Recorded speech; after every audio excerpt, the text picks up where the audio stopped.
Hello दोस्तों, तो आप सभी का वेलकम है आपके अपनी परिवार जीनियस क्लास में। तो जीनियस क्लास में आप सभी का वेलकम है। तो आज की जो टॉपिक है जो हमारा क्लास 12 के हिंदी के बारे में, जो कि हमारा आज लास्ट चैप्टर है, जो गद्यखंड का जो 13वीं चैप्टर है। और इस टॉपिक को आप अपने माइंड से समझेंगे। मुझे पूरा उम्मीद है आपको इस वीडियो को देखने के बाद दूसरा वीडियो को देखने की जरूरत नहीं है। और मुझे उम्मीद है कि आप अपने परीक्षा की तैयारी में लग चुके हैं और बिल्कुल मस्त और स्वस्थ है। ठीक है, तो चलते हैं वीडियो को स्टार्ट ले करते हैं। तो देखिए दोस्तों, जो हमारा टॉपिक का नाम शिक्षा है और एक ये क्या आपका संभाषण। एक भाषण, एक संभाषण होते हैं। भाषण उसको बोलते हैं जो स्टेज वगैरह पे जो लेक्चर देते हैं उसको भाषण कहा जाता है। संभाषण जो पेज पर उतार दिया जाता है उसको है ना लिखते हैं, उसको संभाषण कहते हैं। लेकिन आखिरकार शिक्षा से जानने से पहले हम लोग जानेंगे उसके राइटर के बारे में। तो इसके जे कृष्णमूर्ति जी क्या इनके मतलब कि जीवन परिचय के बारे में समझना आज आपके लिए बहुत ही बेस्ट रहेंगे दोस्तों, है ना, बेहतर रहेंगे। तो आज इसी वीडियो को बेहतर बनाने के लिए आप हमारे वीडियो को पूरा शुरू से लेकर एंड तक बने रहें और आपको पूरा उम्मीद है कि ये टॉपिक आपको समझ में आएंगे। तो चलते हैं दोस्तों, पहले हम लोग इसके राइटर के बारे में करते हैं। तो देखिए इनका राइटर, देखिए इनका पहले राइटर के बारे में, जे कृष्णमूर्ति जी का जन्म 12 मई 1895 मदनपल्ली चित्तूर एपी मतलब आंध्र प्रदेश, मतलब कहने का मतलब 12 मई 1895 में इनका जन्म हुआ। लेकिन मदनपल्ली एक स्थान जगह का नाम है, चित्तूर एक शहर का नाम है और AP Andhra Pradesh, I mean Andhra Pradesh. समझ में आई बात? ठीक है। अब देखो हम लोग बात करेंगे इनको मृत्यु मतलब निधन 17 फरवरी 1986 ईस्वी में ओजाई कैलिफोर्निया में इनका क्या हुआ, इनका निधन हो गया। हाँ, दुनिया छोड़ दिए। अब देखिए पूरा नाम, सॉरी यहाँ पे पूरा लिखा हुआ है, पूरा नाम किनका, तो जे कृष्णमूर्ति जी का। तो देखिए जैसे है ना क्या बन रहा है यहाँ पे जिद्दू और कृष्णमूर्ति है तो कृष्णमूर्ति, मतलब शिक्षा कृष्णमूर्ति जो टॉपिक लिखा हुआ है समझिए कि मानिए कृष्णमूर्ति जी को बहुत ही शिक्षा ग्रहण की है, इसलिए शिक्षा हो गया। ठीक है ना। अब देखिए माता पिता का नाम, तो माता का नाम संजीव अम्मा एवं पिता का नाम नारायण जिद्दू। देखिए यहाँ पे जिस तरीके से इनके पुत्र में कृष्ण है ना जिद्दू लगा हुआ है ना पूरा नाम में, तो उसी प्रकार से यहाँ पे जिद्दू लास्ट में लगे हुए इनके पिताजी में नारायण जिद्दू। अब देखिए इनके बचपन के बारे में, विशेष बचपन के बारे में जानना कि इनके जय कृष्णमूर्ति जी के बारे में। तो इनके 10 वर्ष में माँ की मृत्यु हो गई। 10 साल के जब थे है ना जय कृष्णमूर्ति, तो उनकी है ना माँ का क्या हुआ, इंतकाल हो गया थे, मतलब है ना। अब किशोर अवस्था के बारे में, किशोर अवस्था से ही दो यहाँ पे बताया गया है, लीड बेटर और एनी बेसेंट। ये दो व्यक्ति ऐसे थे, लीड बेटर जो थे, जो जे कृष्णमूर्ति को जब अपने होशोवास में देखे थे ये विश्व शिक्षक के रूप में देखे थे। लेकिन ये लीड बेटर और एनी बेसेंट जो आपस में जो संपर्क आए थे वो इनसे देखने के लिए किशोर अवस्था में शुरू में देखे थे, लेकिन जो इन्होंने देखा वो आखिरकार विश्व शिक्षक के रूप में देखे थे। लीड बेटर से संपर्क, ये दोनों तो संपर्क थे, लेकिन दोस्तों देखिए संपर्क कैसे थे, तो किशोर अवस्था में ये दोनों आपस में। लेकिन इनकी कृतियां क्या है, इन्होंने कौन सा इसे है ना टॉपिक को लिखे, उनकी कृतियां। तो यहाँ पे दो टॉपिक का लिखा है, यहाँ पे the first and last freedom, एक हमारा ये हो गया। सेकंड हमारा the only revolution of the Krishnamurthy.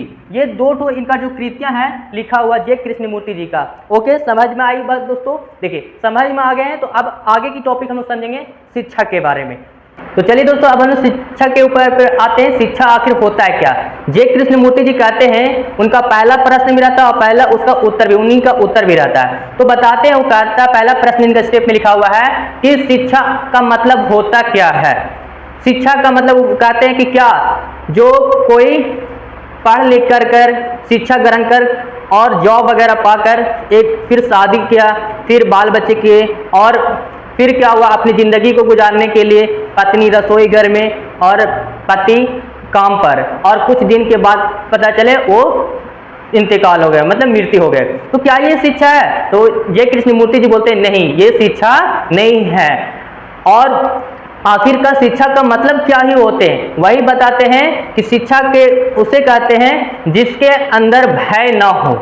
भय का मतलब डर ना हो, जिसमें किसी में अगर भय रहता है उसमें मेघा नहीं होती है। कहने का मतलब मेघा, आप अपने हुनर को असली हुनर को नहीं दिखा सकते दुनिया के नजरों में। अगर किसी के अंदर आज पूरा संसार पूरा डरा हुआ है ना, कोई किसी गरीबी से डर है, कोई मरने से डर है, किसी से अमीरी से डर है ना, तो किसी है ना, किसी दूसरे व्यक्ति से डर है। आज पूरा संसार डरा हुआ है, अपने आप को हुनर नहीं दिखा रहा है, असली हुनर नहीं दिखाता। क्यों?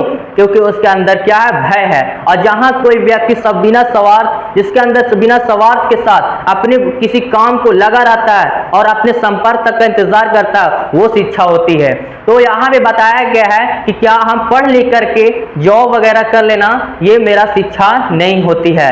शिक्षा महत्वाकांक्षी मतलब महत्व जिसको प्रति लोगों के द्वारा उसको सम्मान मिल रहा है। नेता वगैरह को भी क्या रहता है? अंदर डर लगता है, भय लगता है, उसको भी किसी एक दूसरे व्यक्ति से डरा हुआ रहता है ना। क्या शिक्षा का मतलब ये नहीं कि आप पढ़ लिख करके डॉक्टर, इंजीनियर, है ना, कुछ इस तरीके का कुछ पद पालिए, यूपीएससी का एग्जाम निकालिए, कुछ इस तरीके। तो ये सब शिक्षा का मतलब ये नहीं होता है। यदि शिक्षा का मतलब ये भी नहीं कि जो शिक्षा बच्चों को शिक्षा दे रहे हैं, ग्रहण कर रहे हैं, और छात्र छात्राएं पढ़ लिख कर जॉब मतलब पा करके अपने माँ बाप का ख्याल रख रहे हैं, वो शिक्षा नहीं होती है। वो शिक्षा वैसी होती है, वो शिक्षा मतलब ये है कि वो अपने मौत के आग्रह कर रहा है, मतलब मौत के करीब जा रहा है।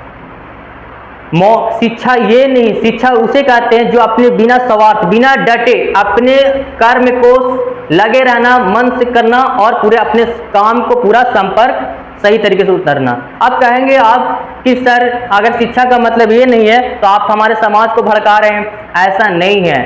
शिक्षा का मतलब ये है कि आप जिसमें लोगों का भला हो, अपने आत्मा को संतुष्ट रखे, आप बिना किसी डर के, किसी भय के अपने अंदर असली हुनर को दिखा सकेंगे, है ना।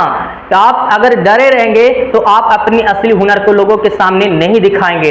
आज पूरा संसार जो भी जिंदगी काट रहा है, एक अंदर उसके अंदर भय है, डर छिपा है, जिसकी वजह से वो कोई भी व्यक्ति अपनी असली हुनर को नहीं दिखा पाता है ना। जितने कोई भी व्यक्ति हो, जो शिक्षा क्या पढ़ लिख करके हम डॉक्टर मतलब कुछ डॉक्टर वगैरह बन गए तो ये शिक्षा होती? बिल्कुल नहीं, ये शिक्षा नहीं होती। दोस्तों जे कृष्णमूर्ति जी कहते हैं कि कोई भी एक दूसरे से प्रतिस्पर्धा करने से वो शिक्षा नहीं होती है। प्रतिस्पर्धा करने का मतलब कोई कम्पिटिटिव, कोई टक्कर का, जैसे कोई कम्पिटिटिव का एग्जाम निकल रहा है, हम उससे आगे जाएंगे, ऐसे जाएंगे, ये शिक्षा नहीं होती है। ना ही अगर हम पढ़ लिख करके डिग्रियां हासिल करने से हमें शिक्षा नहीं होती है। चाहे आप मैट्रिक कर लिए, इंटरमीडिएट कर लिए, ग्रेजुएट कर लिए, है ना, तो ये सब डिग्रियां लेने से आपका शिक्षा नहीं होती है। यदि आप पढ़ लिख करके आप विदेश चले गए और अच्छे पैसे कमा रहे हैं तो ये भी शिक्षा नहीं है। जे कृष्णमूर्ति जी का मानना है ऐसा, वो खुद कह रहे हैं, हम नहीं, जे कृष्णमूर्ति जी कह रहे हैं। और साथ ही ये भी कह रहे हैं दोस्तों कि जो जिसके अंदर भय होता है तो उसके अंदर मेघा नहीं होती है।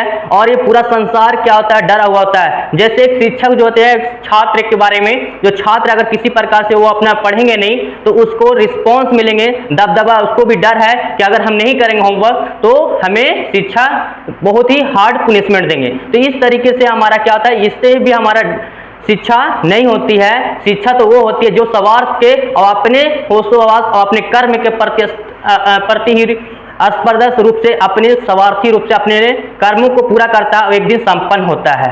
शिक्षा तो वही होती है जो स्वार्थ से, अपने लगन होशो हवास से अपने आराम और आत्मा को संतुष्ट मिले और अपने कर्म पर लगे रहें और फिर आखिरकार इस तरीके से सफल होंगे। हमारा काम जो जिस कर्म करेंगे एक न एक संपर्क होगा, पूरा क्लियर होंगे, पूरे तरीके से हमारा काम पूरा हो जाएगा। उससे आप कहेंगे शिक्षा से भी हमारे, अगर हम शिक्षा इस तरीके से करते रहेंगे तो हमें इस तरीके से पैसे भी आएंगे। आई बात समझ में दोस्तों? ये हमारा एक छोटा सा टॉपिक था, है ना। तो आपको ये वीडियो कैसा लगा दोस्तों? अगर अच्छा लगा तो प्लीज़ हमें कमेंट बॉक्स में जरूर बताएं कि जी सर हमको समझ में आ गया, और हमें इमोज वाला, है ना, स्माइल का इमोज SMS जरूर करें। ओके, तो फिर मिलते हैं नए वीडियो के साथ। Okay, thanks for watching video, have a good day.